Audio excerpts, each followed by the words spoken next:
Before we start tonight, exhale, relax, forget about the stresses of today. God is not intimidated by the parts of your life that have collapsed. He has a strange way of building resurrection out of wreckage. Welcome to Faith by the Fireside. Tonight's story is true, raw, and painfully human, but it reminds us that when you lose the thing you built your life around, sometimes heaven calls it deliverance, not defeat. I met this woman in a psych ward, and the literal plot twist is that she used to work there.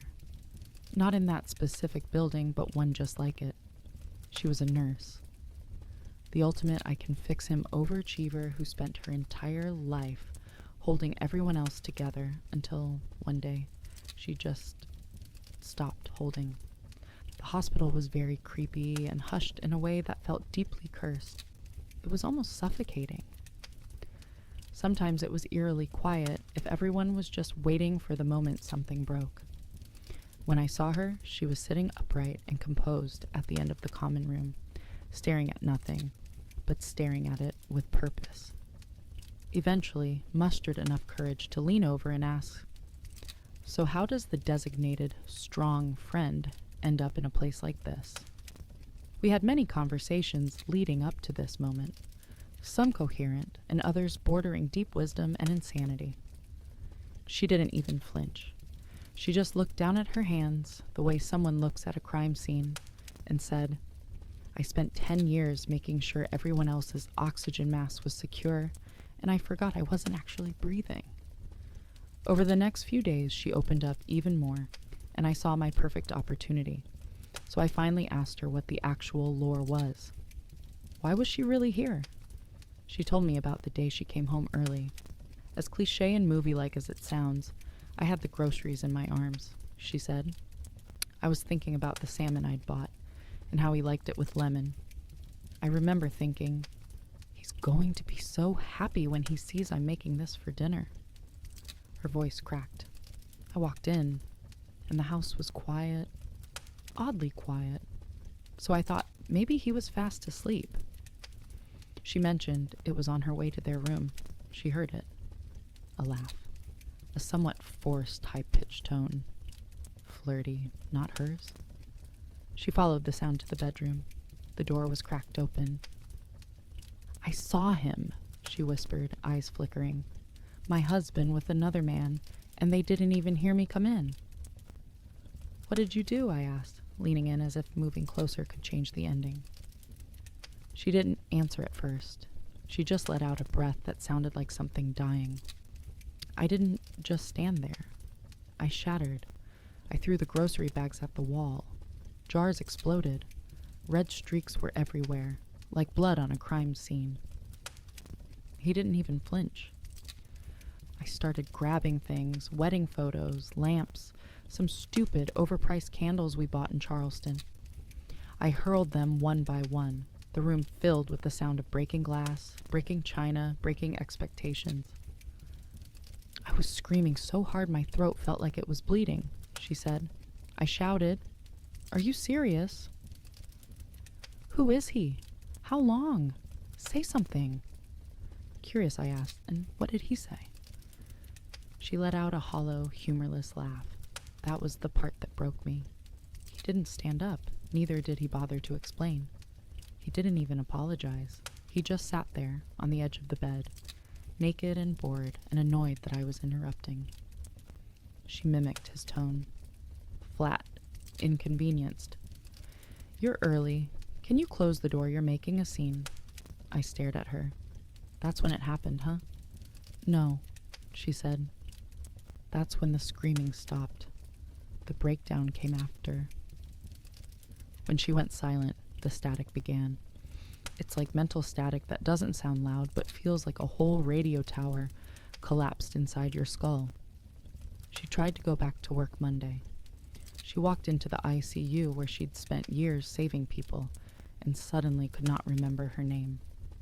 She dropped a patient chart, couldn't move her leg. Her supervisor rushed over to her. She told her, "I think I've stopped existing." Her breakdown wasn't a choice.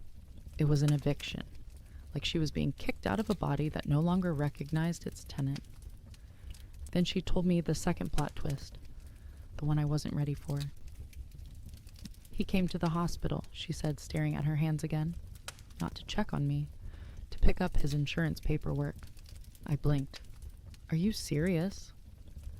I wish I was lying, she whispered. He signed the forms and asked the nurse how long I'd be out of the way. He actually said those words. Out of the way. Did you say anything? I didn't have a voice then, she said quietly. My voice quit before I did. She checked herself into the psych ward the next morning. I'm not the nurse today, she told the intake desk. I'm the emergency. Please find a room for what's left of me. The woman in the ward told me that checking herself in was the first day she felt like she was winning. Because for the first time in a decade, she said, I wasn't saving him. I was saving me. Before I left that day, she said something that still haunts me. I thought I was being the perfect wife by losing myself in him. I didn't realize that by the time he betrayed me, I had already been dead for years. All he did was bury the body. And never forget, don't let them bury you while you're still breathing. If you have reached this far in the video and you feel that same static, know this. The breakdown is actually the breakthrough. It is your soul violently rejecting a lie. It is not the end, it is the eviction notice. And God does some of his best construction on land that has finally been cleared. What happened to that woman wasn't simply betrayal. It was the collapse of an altar. She had placed a human being where only God ever belonged. And Scripture is painfully clear about this. Whenever we build our identity on something fragile, life eventually demands a reckoning. It's why Proverbs warns, above all else guard your heart, for everything you do flows from it. Proverbs 4:23. The heart is not a cupboard for storing other people's problems. It is the seat of devotion and direction. When we surrender our heart to anything less than God, we don't end up fulfilled. We end up emptied. Her breakdown wasn't insanity. It was honesty. It was her soul refusing to continue a lie it had been living. In the Bible, God often breaks what is false before he builds what is true. Jacob wrestled until dawn. Elijah collapsed under a broom tree and begged for death. David wrote psalms from caves while hiding from the very people he once served. Jeremiah said the pain of his calling felt like fire shut up in his bones. None of these moments were glamorous. They were thresholds. God specializes in the reconstruction of people who no longer know how to stand. In the ward, that woman learned something most people never do. Humans make terrible gods. They are too small to be our source, too limited to be our stability, and too temporary to be our identity.